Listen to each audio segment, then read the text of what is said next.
Hello friends, welcome to SGB Gowdas recipes channel. ಇವತ್ತಿನ recipe vegetable pulao. ನಾನು ನಮ್ಮನೇಲಿ ಮಾಡೋ ಥರ ಮಾಡಿ ತೋರಿಸಿದ್ದೀನಿ. ಇಷ್ಟ ಆದರೆ ನೀವು ಒಮ್ಮೆ ಟ್ರೈ ಮಾಡಿ ನೋಡಿ. ಸ್ವಲ್ಪ ಕಾಯಿ ತುರಿ, ಈರುಳ್ಳಿ, ಬೆಳ್ಳುಳ್ಳಿ, ಶುಂಠಿ, ಹಸಿರುಮೆಣಸಿನ್ಕಾಯಿ, ಕೊತ್ತಂಬರಿ ಸೊಪ್ಪು, ಪುದೀನ ಸೊಪ್ಪು ಇವೆಲ್ಲ ಹಾಕಿ ಮಿಕ್ಸಿ ಜಾರಲ್ಲಿ ರುಬ್ಕೊಂಬರೋಣ.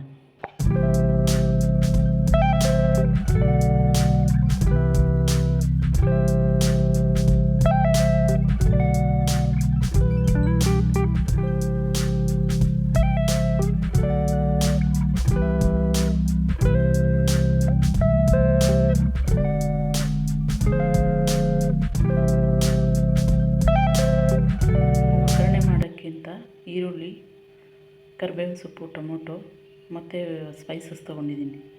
ಕ್ಯಾರೆಟು, ಬೀನ್ಸು, ಬಟಾಣಿ, ಗೆಡ್ಡೆಕೋಸು ಇಷ್ಟು ವೆಜಿಟೇಬಲ್ಸ್ನ ಹಚ್ಚಿಟ್ಕೊಂಡಿದ್ದೀನಿ. ಗ್ಯಾಸ್ ಸ್ಟವ್ ಆನ್ ಮಾಡಿ ಒಂದು ಕುಕ್ಕರ್ ಇಟ್ಟು ಸ್ವಲ್ಪ ಎಣ್ಣೆ, ನಂತರ ಸಾಸಿವೆ ಸಿಡಿದ ನಂತರ ಸ್ಪೈಸಸ್ ಇರುತ್ತಲ್ಲ ಅದನ್ನು ಹಾಕಿ, ನಂತರ ಈರುಳ್ಳಿ, ಕರಿಬೇವಿನ ಸೊಪ್ಪು ಹಾಕಿ ಸ್ವಲ್ಪ ಹೊತ್ತು ಫ್ರೈ ಮಾಡ್ಕೊಳ್ಳಿ. ಈರುಳ್ಳಿ ಕೆಂಪಾಗೋ ತನಕ ಫ್ರೈ ಮಾಡ್ಕೊಳ್ಳಿ. ನಂತರ ಹಚ್ಚಿಟ್ಕೊಂಡಿದ್ದ ವೆಜಿಟೇಬಲ್ಸ್ ಎಲ್ಲ ಒಂದೊಂದಾಗಿ ಹಾಕಿ ರುಚಿಗೆ ತಕ್ಕಷ್ಟು ಉಪ್ಪು ಹಾಕಿ ಮಿಕ್ಸ್ ಮಾಡಿ ಸ್ವಲ್ಪ ಹೊತ್ತು ಬೇಯಿಸ್ಕೊಳ್ಳಿ.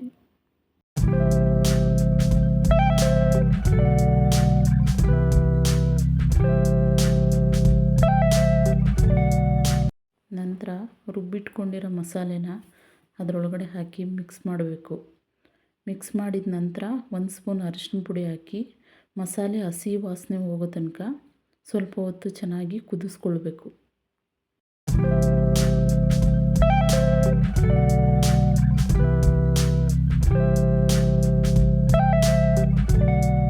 ಮಸಾಲೆ ಕುದ್ದಿದ ನಂತರ 2 ಲೋಟ ಅಕ್ಕಿಗೆ 3 ಲೋಟ ನೀರು ಸೇರಿಸ್ಕೊಂಡಿದ್ದೀನಿ. ಸೇರಿಸಿ ಚೆನ್ನಾಗಿ ಮಿಕ್ಸ್ ಮಾಡ್ಕೊಳ್ಳಿ.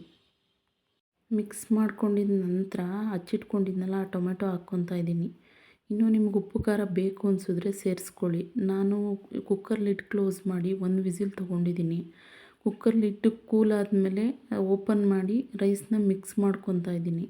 ನೋಡಿ ಫ್ರೆಂಡ್ಸ್, ಈ ರೆಸಿಪಿ ಏನಾದರೂ ನಿಮ್ಗೆ ಇಷ್ಟ ಆಗಿದರೆ ಲೈಕ್ ಮಾಡಿ, ಶೇರ್ ಮಾಡಿ, ಸಬ್ಸ್ಕ್ರೈಬ್ ಮಾಡಿ, ಸಪೋರ್ಟ್ ಮಾಡಿ.